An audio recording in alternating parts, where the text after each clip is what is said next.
had to sum up the meaning of this parable in one word, the word would be prudence. Prudence. It is the first of the cardinal virtues. Prudence, justice, temperance, and fortitude. Remember, fortitude. Now, prudence, this is not about you. This is about the cardinal virtue, prudence. Okay. Why is prudence on top of all of the other virtues? Because without prudence, the other virtues can very easily be misused and misunderstood. So let's take a couple of examples and let's see if there's an application to the other virtues that follow. Prudence guides what? Justice. We'll talk a little bit more about justice. I think maybe a lot more about justice, but we have something called jurisprudence.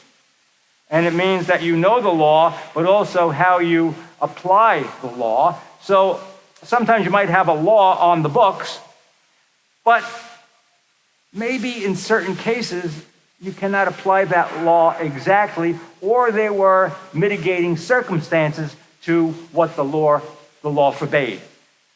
Okay? So we'll talk a little bit about that. Justice, temperance. Okay, temperance. It means that we are kind of level-headed in our lives, and we are responsible for the things that we do. All right? You know we have all of these snowbirds down here now? And everybody's complaining to me about the traffic. All right? The temperate person is one that is patient and does not have road rage. Okay, so if you have temperance, you're not going to be chasing after somebody because they cut you off or because they're driving too slowly. Okay? The last one is fortitude. The last one is fortitude. And fortitude means bravery. But bravery may not always be a good thing because you have to take stock of the situation that you are in. Do you remember the Raiders of the Lost Ark? Do you remember, I think it was David Carradine, or who was starring in that movie? Yeah, Harrison Ford, yeah. Carradine was the Karate Kid, something like that. But anyway, he's getting into a battle with somebody who, well, he's doing all his karate moves, all over the place. The other guy had a gun. Boom, he blew him away. You see what I'm saying? I mean, so, being brave is great, but, don't be stupid. All right. Okay, so he put them in some kind of perspective for you. Now, let's take a look at justice, how it gets applied to government and politics. All right? Let's take a look at it. It's very important. As I said, justice is a virtue that we need in order to apply the law.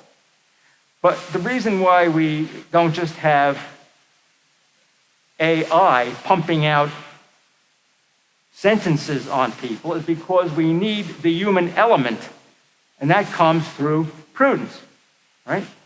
So when we talk about prudence guiding justice, we have to understand that when it comes to government, prudence has to guide government too. Because the institutions of government have to be guided by prudent people and not simply by politics. This is tough for people to understand. In politics, people think it means, well, my side has to win. And unfortunately, sometimes it means people trying to convince themselves that they can do certain things that, well, may not afford justice in our society. So let's take an example. Can you politicize the Justice Department? No, you can't. Because if you politicize the Justice Department, that means that justice is not going to be meted out. And people will begin to lose faith and trust in the government. That's prudence. Prudence says that justice must be fair. And when you start politicizing the courts or the Justice Department, it becomes unfair and you can lose a country. So prudence then says there are certain things that we can do, certain things that we should not do, and that winning is not everything. All right, let's take another example. Some of you may remember there was a case of a man who was not mentally fit to be executed. Let me refresh you. The man's name was Ricky Ray. Ricky Ray. And Ricky Ray had committed a horrendous crime, murdered people.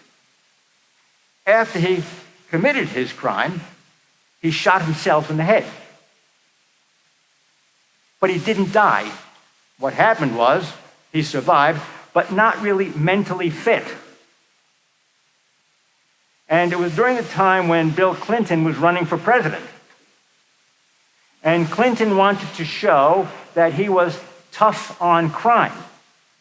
Now, there were many appeals, and Ricky Ray lost the appeals. But it was in the power of the governor to commute the sentence to life. Clinton wanted to show that he is tough on crime. And he had to go back to the state to sign the death warrant because he was on the campaign trail. When we look at the mental condition of Ricky Ray, what do we find? He couldn't comprehend that he was being executed. Couldn't comprehend it. When he was in his cell having his last meal, they came to get him, to bring him to the execution chamber. And he asked the guards if he could come back and finish it when he was done. Now, the laws state that if someone is mentally incompetent, that they shouldn't be executed. That is not prudent. To play politics with a life, to play politics with the justice system is not wise. It's a bad thing for society. Let me give you another example. All of us here remember the Margaret Stoneham Douglas shootings. There was a shooter named Nicholas Cruz. His case was brought to court. He was found guilty, and rightly so. However, when it came to sentencing, as you know, for sentencing, you need 12 members of the jury to all agree that this person should be executed. But one person said no. One.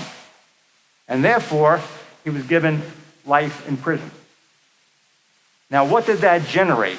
Once again, politics gets involved, and it's very, very imprudent when somebody uses politics and tampers with the justice system. And you know who tampered with the justice system because of this case? Our own governor, Ron DeSantis. How did he tamper with it? He wanted to get the law changed, and he did, that in Florida it no longer takes 12 jurors to agree on the death sentence. It now takes 8 to agree on the death sentence. So Nicholas Cruz is in jail, but any cases that come up later on, it only takes 8 out of 12. That's a political thing, and it's not a wise thing. 12 is a very significant number. Of course, it goes back to the 12 tribes of Israel, the 12 apostles. But it's been in common law and in civil law for a long time.